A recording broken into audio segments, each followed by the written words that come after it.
3 months passed. The galaxy changed in that short time. Some species embraced cooperation immediately. Others resisted. A few refused to believe the threat was real. But slowly, reluctantly, the Council began to work together. In a research station on the edge of known space, Minji studied her sensor displays with growing concern. She was a xenobiologist by training, but 6 months ago she had volunteered for deep space monitoring duty. Most scientists thought the assignment was boring. Nothing ever happened at the edge of the galaxy. Just empty space and background radiation.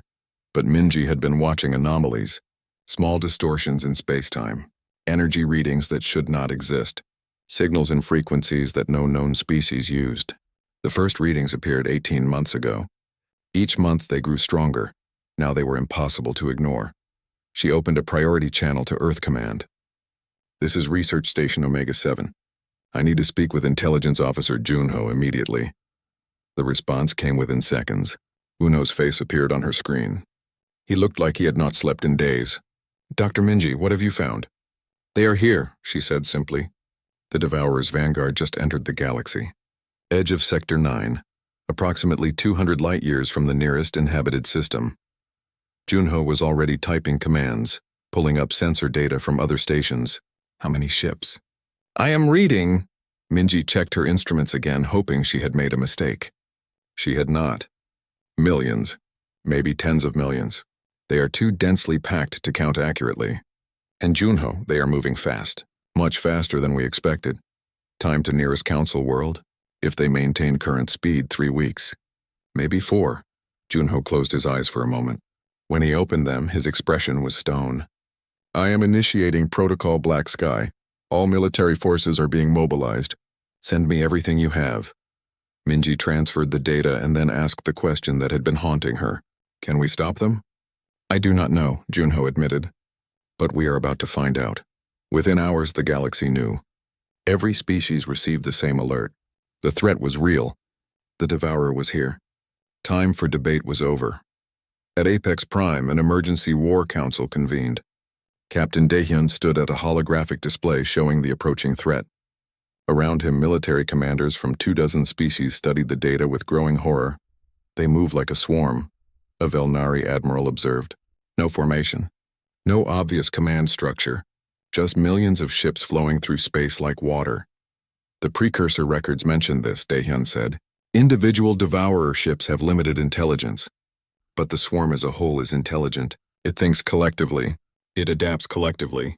Every ship shares information instantly with every other ship. Then how do we fight it?" Athos General asked. Daehyun pulled up tactical simulations. "Traditional warfare will not work. If we destroy one ship, the others learn from its death. If we damage a ship but do not destroy it, it repairs itself and becomes resistant to that weapon. The precursors spent 10,000 years learning this the hard way. So we use your quantum disruption," the Velnari admiral said. "That is why you developed it." "Partially. But there is a problem." Daehyun highlighted sections of the sensor data. "The Devourer ships are partly organic. They adapt. Our model suggests they will develop resistance to quantum disruption within days of first exposure. Maybe hours. We get one chance to use it effectively. Then we need something else. What else do we have?" Someone asked each other. Daehyun replied. "The precursors failed because each species fought alone. We cannot make that mistake. We need to combine our technologies, share our tactics, and coordinate our defenses. Every species brings something unique. Together we might be enough." Empress Thelvara entered the war room. She had changed since the first council meeting. The arrogance was gone, replaced by grim determination. "How long do we have?" 3 weeks until they reach the outer colonies," Daehyun reported. 6 weeks until they reach Council core worlds. Maybe 3 months until they reach Earth, Velnara, and the other major planets. Then we make our stand at the outer colonies, Thelvara decided. We buy time for evacuations and preparation. "Commander Daehyun, I am placing all Velnari forces under your tactical command." The room went silent. A Velnari empress submitting to human command was unthinkable a year ago. Now it was necessary. One by one, other species followed. Not everyone. Some empires refused to cooperate. Some tried to flee to distant sectors, but enough agreed. Enough were willing to fight together.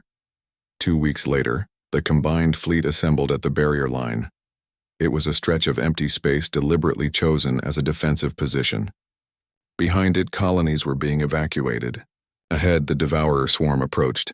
The fleet was massive. 50,000 ships from 24 species. Human quantum disruption ships mixed with Velnari heavy cruisers. Thos carriers deploying fighter craft. Marathi vessels with crystalline beam weapons. Netari support ships providing shield reinforcement. Species that had fought each other for thousands of years now fought side by side. Aboard the Silent Vigil, Lieutenant Kangman watched the sensor displays. "Sir, I'm getting close range readings on the Devourer ships. They are wrong. They do not match any known design principles." "Show me," Daehyun ordered. The display zoomed in on individual enemy ships. They looked like massive organisms.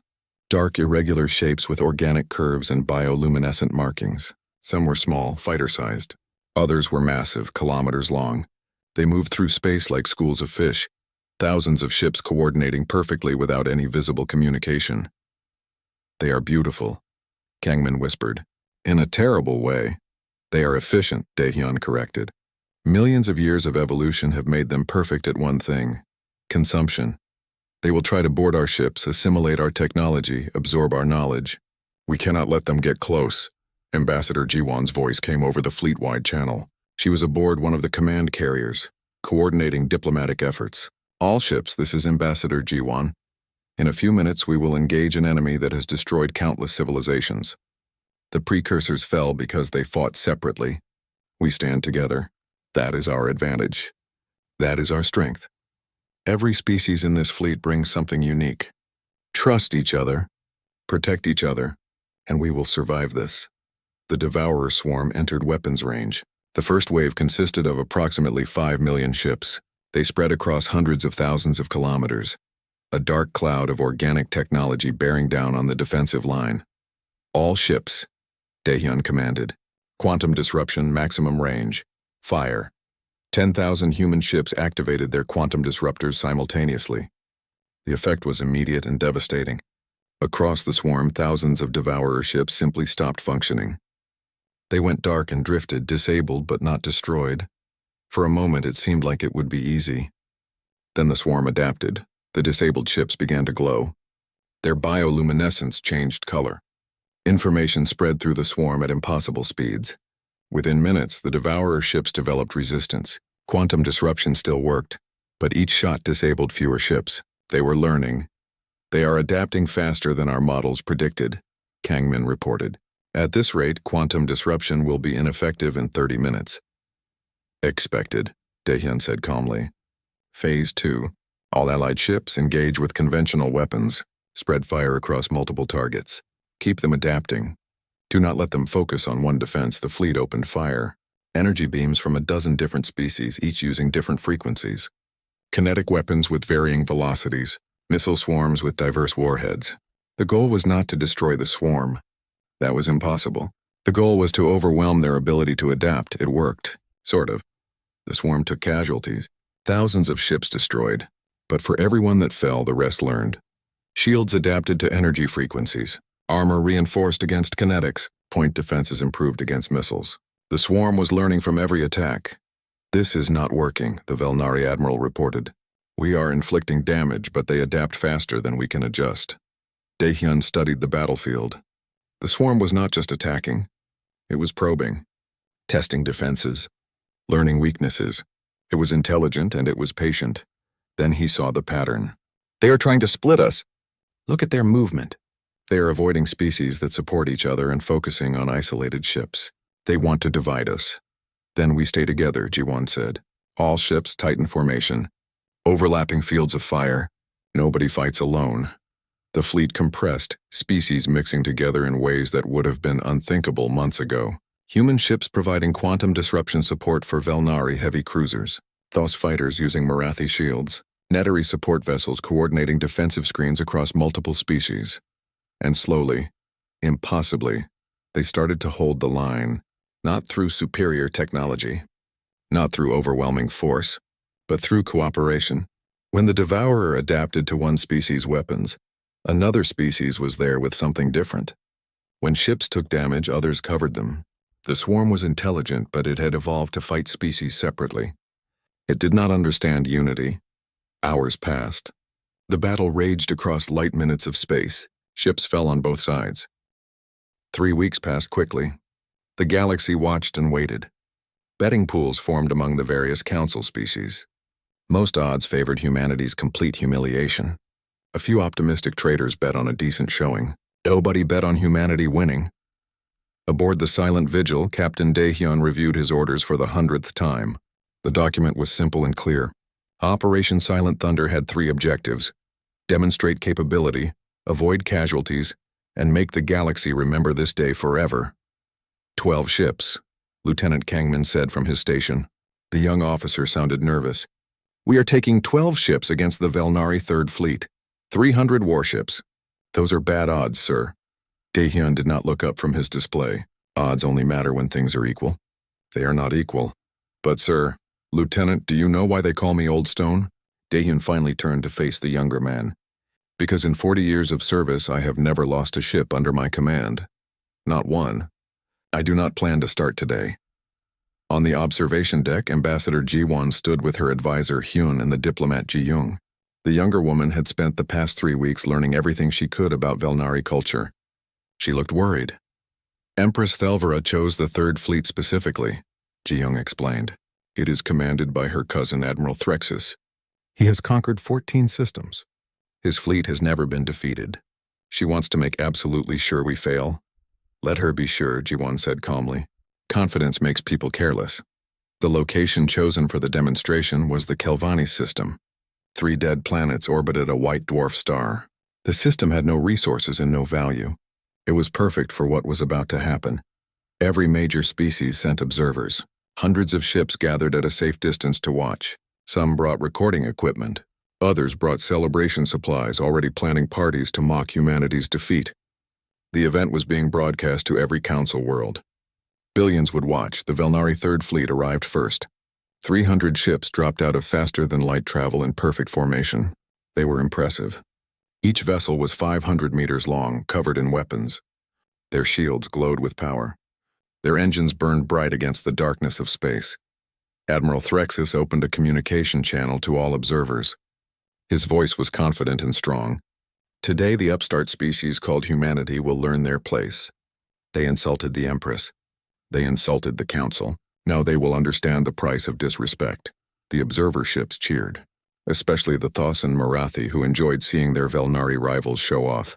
Then humanity arrived. 12 ships. That was all. They emerged from phase shift drive so quietly that several observer ships did not notice them at first.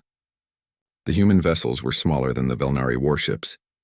They looked simple, almost plain. No elaborate designs, no glowing weapons. They arranged themselves in a loose formation and simply stopped. The observer channels erupted with laughter. 12 ships? Are they surrendering already? This will be over in seconds. Admiral Threxus opened a channel to the human fleet. I am Admiral Threxus of the Velnari Third Fleet. You face 300 warships. You have 12. Withdraw now and save yourselves the humiliation of destruction.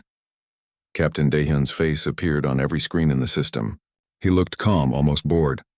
This is Captain Daehyun of the human vessel Silent Vigil. We are here for the demonstration requested by Empress Thelvara. We are ready to proceed. Then you will die, Threxus said simply. Nobody will die today. Daehyun replied. That is a promise, Threxus laughed. Such confidence from primitives, very well. Let us begin. The Velnari fleet moved into attack formation. Weapon ports opened. Shields strengthened. 300 ships prepared to fire on 12 targets. The human ships did not move. They did not raise shields. They did not charge weapons. They simply floated in space, waiting. Are they broken? Someone asked on the observer channels. Maybe they are already surrendering. Aboard the Silent Vigil, Lieutenant Kangman watched his display with growing fear. Sir, they are targeting us. All 300 ships. They will fire any second. I know, Daehyun said calmly. Should we raise shields? No, sir. Just watch, Lieutenant. Watch and learn why humanity does not need to boast. In the Velnari fleet, thousands of weapons charged. Energy weapons, missile tubes, kinetic cannons. Enough firepower to crack a planet. All aimed at 12 human ships. Fire, Admiral Threxus commanded. Every weapon prepared to discharge. Fingers pressed triggers. Computers executed firing sequences.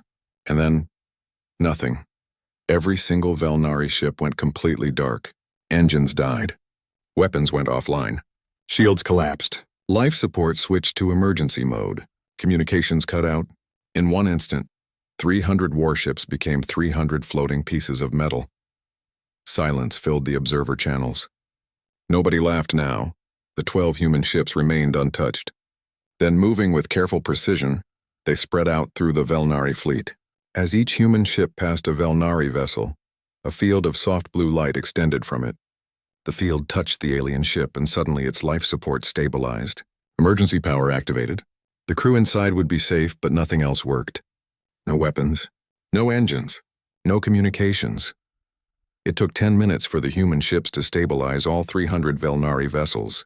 Then they returned to their original formation. Captain Daehyun's face appeared on all screens again. Your ships are unharmed. Your crews are safe. All systems are disabled, but life support is stable. This ends now. Admiral Threxus was trying desperately to restore his flagship systems. Nothing worked. His engineers reported the same from all ships. Every advanced system had simply stopped functioning, as if someone had reached inside each vessel and turned it off. One of the observer ships, a Marathi science vessel, had been scanning the entire encounter. Their lead scientist was broadcasting in real time. Impossible, she kept saying. This is impossible. The humans did not fire any weapons. They did not even activate any visible systems. They turned off 300 ships simultaneously, from a distance. Without any energy signatures we can detect. Another observer, a Thos military ship, ran quick calculations. If they can do this to 300 ships, they can do it to any number. They could disable entire fleets without firing a shot. This technology, this changes everything. Aboard Apex Prime, Empress Thelvara watched the demonstration with an expression of growing horror. Around her, the council representatives sat in stunned silence. They had expected to see humanity destroyed. Instead, they had watched the Velnari Third Fleet become helpless in seconds. Ambassador Jiwon's face appeared on the council chamber screens. The demonstration is complete. As promised, no lives were lost. No ships were destroyed. The Velnari crews will be recovered safely and their vessels will regain function in approximately 2 hours. Everything will return to normal. What did you do? Thelvara demanded. What kind of weapon is this? It is not a weapon, Jiwon replied. It is a tool. We call it quantum disruption. It selectively disables technology without causing harm. We developed it from studying ancient ruins and systems you declared worthless centuries ago. You had this power all along. Thelvara's voice was tight with anger. You could have disabled any ship in the galaxy? Yes, Jiwon said simply. Every human vessel carries this capability. We have had it for 30 years, and you never told us? You never used it? Why would we? We had no need to fight anyone. We had no territory to dispute. We simply wanted to live in peace in the empty spaces you did not want. One of the council representatives, a small species called the Fenri, spoke up. You could have conquered the entire galaxy. With this technology, nobody could stop you. Why did you not? Jiwon looked directly at the camera. Because conquest is not strength. Because taking what others have does not make you powerful. We spent 200 years building our own civilization in the spaces nobody else wanted. We learned from extinct civilizations. We prepared for threats that most species have forgotten. We did not conquer because we did not need to. Then why reveal yourselves now? The Thos representative asked. Why break your silence? Because the galaxy faces a threat, Jiwon said. One that requires all of us to work together. We can explain more once the council is ready to listen, but first we had to prove we were worth listening to. Back in the Kelvani system, the human ships began releasing the Velnari fleet. One by one, the disabled ships started coming back online. Admiral Threxus found himself staring at his restored systems in disbelief. Everything worked perfectly as if nothing had happened. Except now he knew the truth. Humanity could have destroyed his entire fleet without breaking a sweat. And they chose not to. Lieutenant Kangman turned to Captain Daehyun. Sir, we did it. We actually did it. Of course we did, Daehyun replied. I told you. Bad odds only matter when things are equal. He stood from his command chair. Take us back to Apex Prime. The real work begins now. Throughout the galaxy, the recordings of the demonstration spread. Every species saw the same thing. Humanity took on overwhelming odds and won without firing a shot. More importantly, they won without killing anyone. The message was clear. Humanity had power beyond what anyone imagined, and they had chosen peace over conquest. The galaxy would never see them the same way again. The emergency council session began exactly 6 hours after the demonstration. Every species representative was present. Some looked angry. Others looked afraid. A few looked thoughtful. All of them wanted answers. Empress Thelvara sat on her throne with all forearms crossed. Her expression was ice. The council demands an explanation. Humanity has violated the ancient laws. You possess weapons of mass disruption. You have hidden your true capabilities. These are acts of deception that cannot be tolerated. Jiwan stood on her platform calm as ever. Beside her, Hyun had prepared extensive documentation. They had known this moment would come. Time to show the galaxy who humanity really was. We have violated no laws, Jiwan said clearly. We developed technology through our own research. We expanded into unclaimed space. We harmed nobody. We took nothing that belonged to others. Every action we have taken has been defensive in nature. You lied about your strength, a Thos representative shouted. You pretended to be weak. We never pretended anything, Hyun responded. His voice was calm and precise. We simply did not announce ourselves. You assumed we were weak because we were quiet. That was your mistake, not our deception. Enough words, and another voice called out. It was the Marathi ambassador, a being of living crystal. Show us the truth. Show us what humanity has really been doing for 200 years. Jiwan nodded. Very well. Hyun, begin the presentation. The center of the council chamber lit up with holographic projections. A map of the galaxy appeared, rotating slowly. The usual territories were marked. Felnari space in purple, Thus space in red, Marathi space in blue. All the major empires clearly visible. Then new markers appeared. Thousands of them. Green dots spread through the space between empires. They filled regions marked as empty. They clustered in systems declared worthless. They formed a web that stretched across half the galaxy. Each green marker represents a human colony, station, or installation, Hyun explained.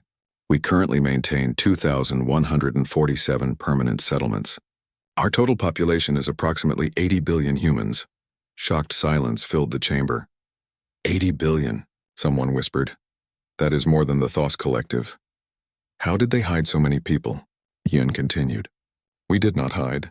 We settled in systems that other species ignored.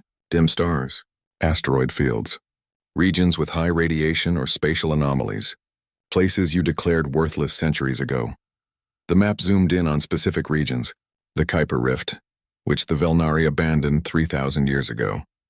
We have 17 research stations there. The void fields, which the Thos marked as navigation hazards. We have 43 mining operations extracting rare minerals. The Ghost Nebula, which the Marathi declared cursed. We have a colony of 12 million people living comfortably on 3 terraformed worlds. Another representative, this one from a smaller species called the Nateri, spoke up. But these regions are dangerous, deadly even. How did you survive? We adapted, Jiwon said. We built ships that could handle high radiation. We developed shields against spatial anomalies. We learned to thrive in places others feared. It made us stronger. The holographic display changed. Now it showed something else. Ships. Thousands of them. Our current military force consists of 10,400 warships, Hyun stated. Each one equipped with quantum disruption technology. Each one capable of disabling enemy vessels without destruction. We also maintain 50,000 automated defense platforms in strategic locations throughout our territory. The numbers kept growing. Industrial capacity, resource production, scientific research facilities. Everything humanity had built in secret was now laid bare before the council. A new face appeared on the screens. Winchik, representative from Earth's Central Command. He was older than Jiwan, maybe 60, with gray hair and sharp eyes that had seen too much. He wore a simple military uniform with no decoration except a single pin showing Earth. I am Commander Winchik of Earth Central Command, he said. I have been authorized to share classified information with this council. What you have seen so far is our civilian infrastructure. What I am about to show you is what we built to defend it. The holographic map changed again. This time it showed military deployments. Not just ships, but entire defense networks. sensor arrays that could detect movement across hundreds of light years, communication relays that connected all human space instantly, weapons platforms that could strike targets in other star systems. We have been preparing for war for 200 years, Wanshik said bluntly. Not war against you, war against something else, something worse. What could be worse than what you have shown us? Empress Thelvara demanded. You have enough force to conquer the entire galaxy. What threat could require this much preparation? Wanshik's expression became grim. The same threat that killed the precursors. That got everyone's attention. The precursors were legends. Ancient ruins found throughout the galaxy, left by a civilization millions of years old. Every species knew the stories. Nobody knew what happened to them. 40 years ago, our explorer ships discovered precursor ruins beyond the galactic rim, Wanshik explained. We found data archives still functioning after millions of years. We learned their language. We read their history. And we learned why they died. A new image appeared. Something massive and dark, barely visible against space. It looked organic, but moved with clear intelligence. Around it, thousands of smaller vessels swarmed. They called it the Devourer, an intelligence from another galaxy. It consumes civilizations, not just planets or resources. It absorbs entire species, their knowledge, their technology, their culture, everything. The precursors fought for 10,000 years. They had weapons that could destroy stars. They had defenses that spanned galaxies. They lost. The council chamber was absolutely silent. Every representative stared at the image. The Devourer is coming back, Wanshik continued. Our deep space sensors detected movement 18 months ago. Something massive is approaching the galaxy from the void between galaxies. Based on precursor records, we estimate it will arrive in approximately 4 to 5 years. When it does, everything you see here, everything you have built, will be tested. Suyan, a quantum engineer from the research station at Kuiper Rift, appeared on another screen. She looked tired but determined. We developed quantum disruption specifically as a countermeasure. The precursor records showed that the Devourer's ships use organic technology. They adapt to energy weapons. They learn from kinetic attacks. But quantum disruption targets the fundamental forces that hold matter together. It is one of the few things the precursors found that worked. And you have been preparing to fight this thing alone? The Nateri representative asked. Why not tell us sooner? Would you have believed us? Jiwan asked. Think honestly. If humanity had appeared 200 years ago claiming an ancient threat was coming, would the council have listened? Or would you have dismissed us as primitives telling ghost stories? Nobody answered. They all knew the truth. We needed to be strong enough that you would listen, G1 continued. Strong enough that when we told you what was coming, you would take it seriously. That is why we built in secret. That is why we prepared without asking for help. Because when the Devourer arrives, the galaxy will need to be united. And unity requires respect. Empress Thelvara was quiet for a long time. Finally, she spoke. You could have let the Devourer consume us. You could have hidden in your colonies and let the galaxy burn. Why warn us? Because we are all citizens of this galaxy, Wanshik said. Human Velnari thus Marathi Nateri. It does not matter. The Devourer does not care about our differences. It will consume us all unless we stand together. We spent 200 years preparing humanity to survive. Now we need to prepare everyone. The Marathi ambassador's crystalline form reflected light as she moved. You are asking us to trust you, to accept that you hid an empire while we fought each other, to believe in a threat from legends, and to work together under human coordination? Yes, Jiwan said simply. That is exactly what we are asking. And if we refuse? Then we all die, Jiwan replied. The Devourer destroyed the precursors. They were more advanced than all our species combined. They failed because they fought separately, each species trying to defend itself. We cannot make the same mistake. A smaller species representative, one that had never spoken before, raised their voice. How do we know you are telling the truth? How do we know this is not some elaborate trick to make us submit to human control? Hyun pulled up more data. We can show you the precursor archives. We can take your scientists to the ruins. We can share all our research. Everything we have learned, we will give freely. You can verify every claim we make. And the quantum disruption technology? The THOS representative asked. Will you share that as well? Jiwan hesitated. This was the critical moment. Yes, we will share it with all council species.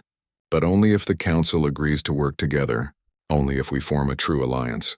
The technology is useless if we are divided. The devourer adapts too quickly. We need coordination. We need unity. Empress Thelvara stood from her throne. The council will need time to consider this. But I will say this now. Humanity has proven they are not our enemies. Whether they become our allies, that remains to be seen. The station hung in space like a jewel against the dying star. Apex Prime was the largest structure G1 had ever seen. It stretched for hundreds of kilometers, its metal surface reflecting the orange glow of the ancient sun behind it. Ships from 47 different worlds docked at its ports. Each vessel was different. Some looked like living creatures, others were perfect geometric shapes. A few defied any logic she understood. G1 stood at the observation window of the silent vigil, watching the parade of alien ships. She wore a simple gray uniform with no medals or decorations. Her short black hair was pulled back from her face. At 46 years old, she had seen enough war to last several lifetimes. Now she was a diplomat, though she still thought like a soldier. Nervous? Hyun asked from behind her. He was younger, maybe 38, with kind eyes that missed nothing. He had learned 17 alien languages in the past 5 years. His job was to make sure humans said the right things at the right times. Should I be? Jiwon replied without turning around. Every species in that station could destroy our entire fleet with what they have parked outside. Hyun moved to stand beside her. The Velnari alone have 300 warships in orbit. That is just their escort force. Jiwon smiled slightly. Good thing we are not here to fight. Captain Daehyun's voice crackled over the intercom. Ambassador, the council is ready for you. Transport shuttle is prepared. Jiwon nodded to Hyun.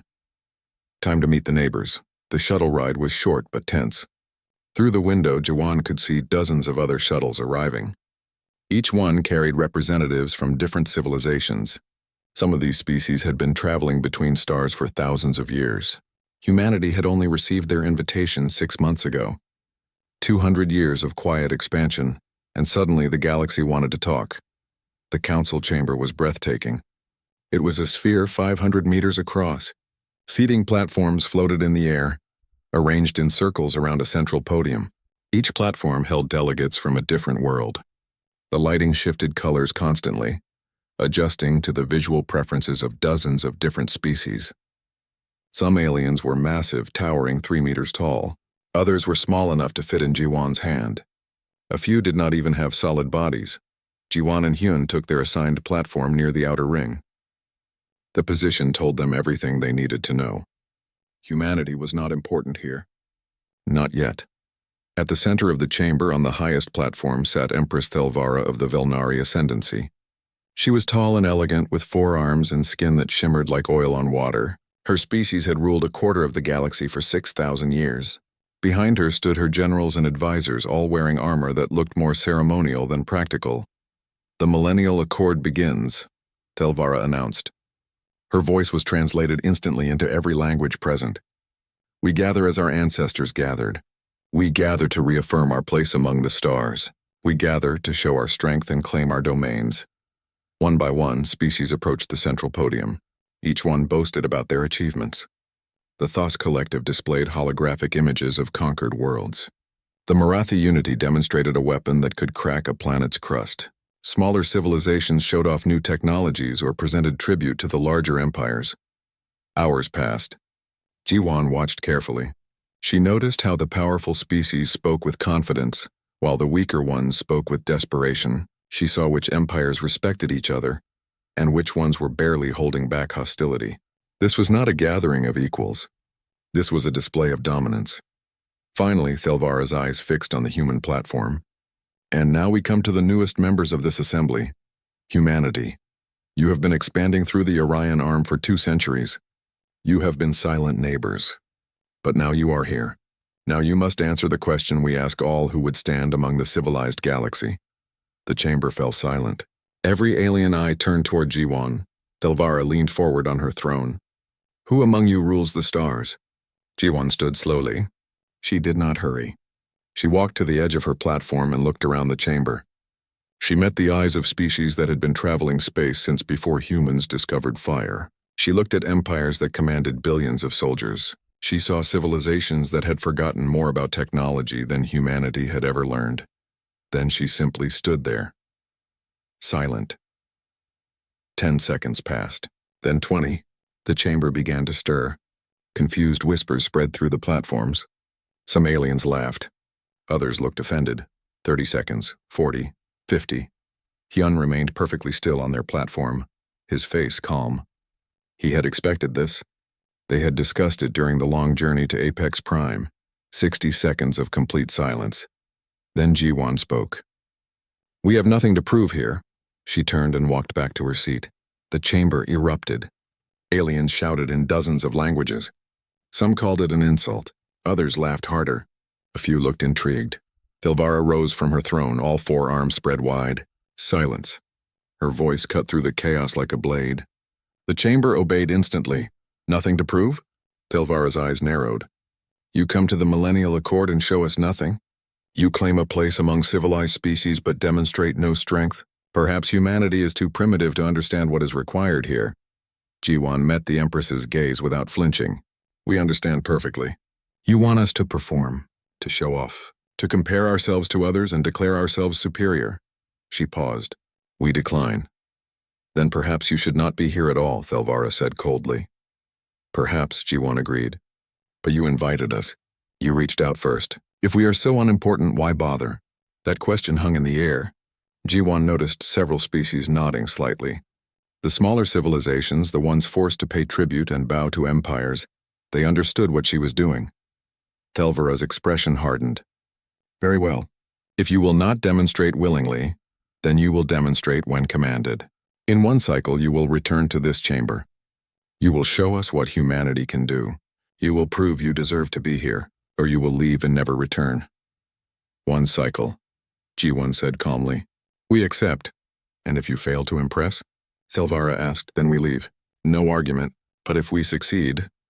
Ji-won let the sentence trail off. "If you succeed, then humanity will be recognized as equals in this council." Thilvara smiled, showing sharp teeth. "But you will not succeed. Your silence shows weakness. Your refusal to boast shows you have nothing worth boasting about." Ji-won bowed her head slightly. "We will see." As the shuttle carried them back to the silent vigil, Hyun finally spoke. "That went better than expected." Ji-won raised an eyebrow. "She gave us one cycle to prove ourselves or be exiled from galactic politics forever." "How is that good?" "Because she gave us a chance to show them what we really are," Hyun said quietly. "And she has no idea what is coming." Captain Daehyun was waiting for them in the docking bay. His weathered face was grim. "I heard the whole thing. We have orders from Earth Command. They want to know how to proceed." Ji-won looked out at the stars beyond the hangar bay doors. Somewhere out there in systems these proud empires had never even heard of, humanity had been building something. For 200 years they had been preparing. Not for conquest. Not for glory. But for survival. "Send a message to command," Ji-won said. "Tell them to prepare Operation Silent Thunder." "And tell them to wake up the fleet." "All of it?" Daehyun asked. "All of it," Ji-won confirmed. "In one cycle, we show them who we really are." The planet below was beautiful. Green continents spread across blue oceans. White clouds drifted in organized patterns. From orbit, New Sol looked peaceful and young. Nobody would guess that 40 million humans lived on its surface. Nobody would know it had been there for 80 years. Minho stood in his office at the top of the administration tower. Through the floor-to-ceiling windows, he could see the capital city spreading toward the horizon. Towers of glass and steel mixed with parks and gardens. Air traffic moved in organized streams between buildings. Everything was efficient. Everything was quiet. That was the human way. His desk terminal chimed. A message from Earth Command marked urgent.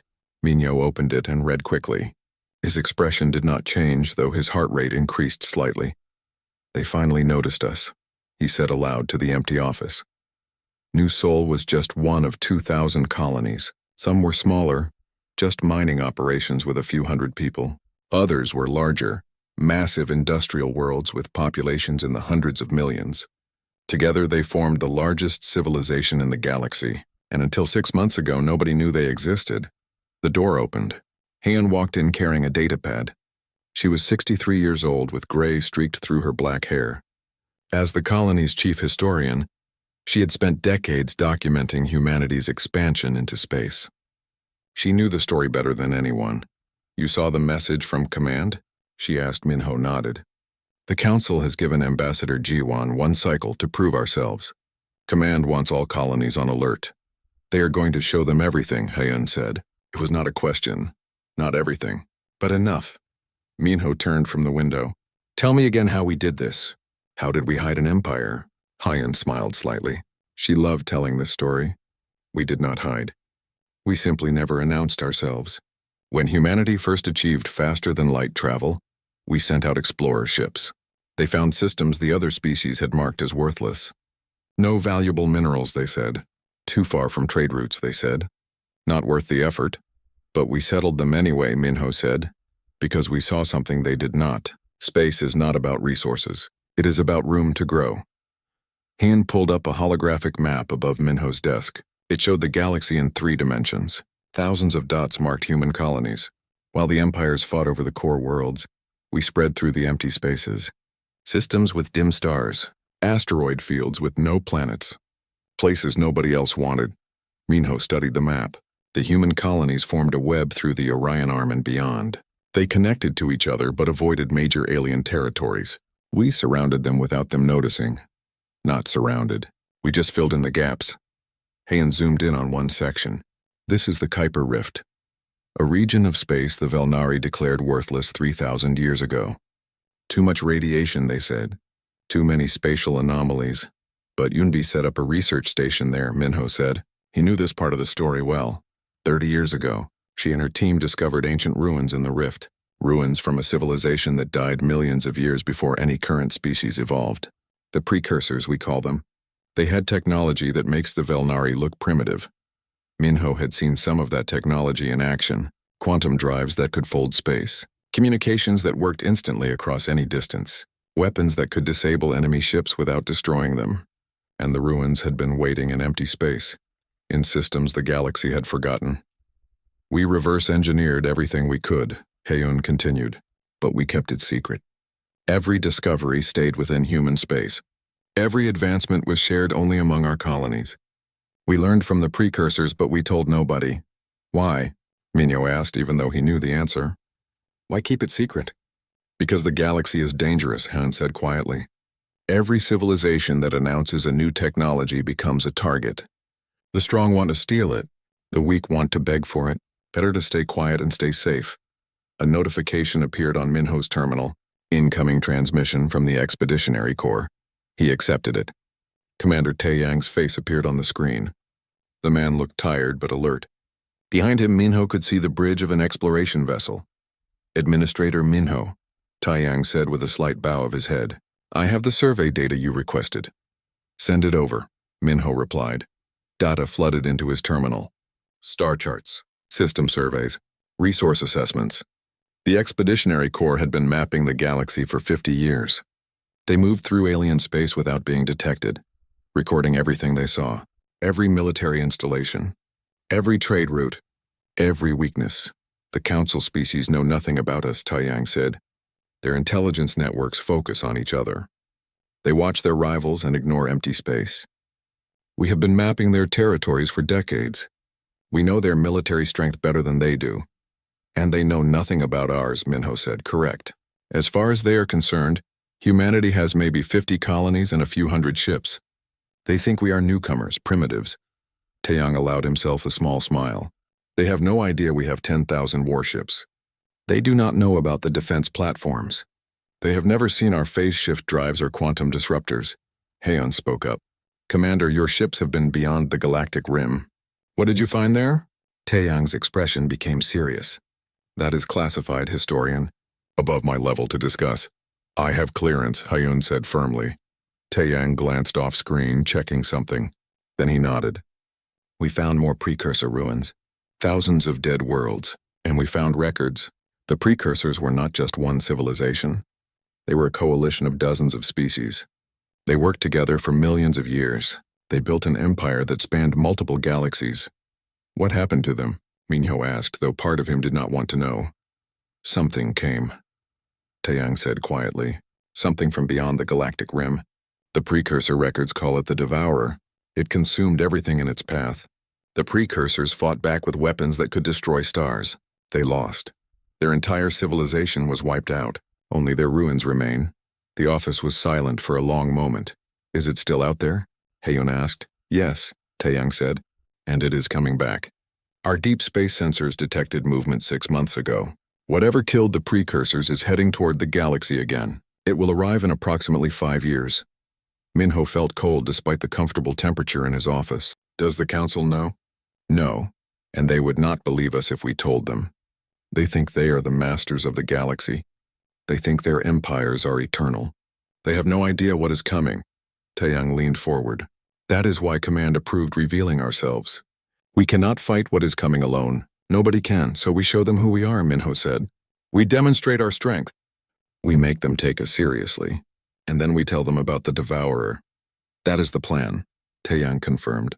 Ambassador Ji-won has one cycle to change everything. To turn humanity from a curiosity into a power the council will listen to. After Taeyang disconnected, Minho and Heiyun stood in silence. Outside the window, New Seoul continued its peaceful existence. 40 million people going about their lives unaware that everything was about to change. 200 years of silence, Heiyun said softly. 200 years of building and preparing, and now we have to break that silence. We always knew this day would come, Minho replied. We could not hide forever. Eventually, the galaxy would need to know what humanity had become. Do you think they will understand? Heiyun asked. When they learn we could have conquered them at any time but chose not to? Minho considered that. I think they will be afraid, and then angry, and then hopefully, they will realize we were never their enemy. We were their insurance policy. Against what is coming, Heiyun said. Against what is coming, Minho agreed. He looked at the holographic map still floating above his desk. Thousands of human colonies connected by invisible lines of trade and communication. A hidden empire built in the spaces between the great powers. An empire that had learned from extinct civilizations and prepared for threats the galaxy had forgotten. In one cycle, the galaxy would see humanity for what it truly was. Not conquerors, not merchants, not warriors seeking glory, guardians, waiting in silence for the moment when silence would no longer be enough.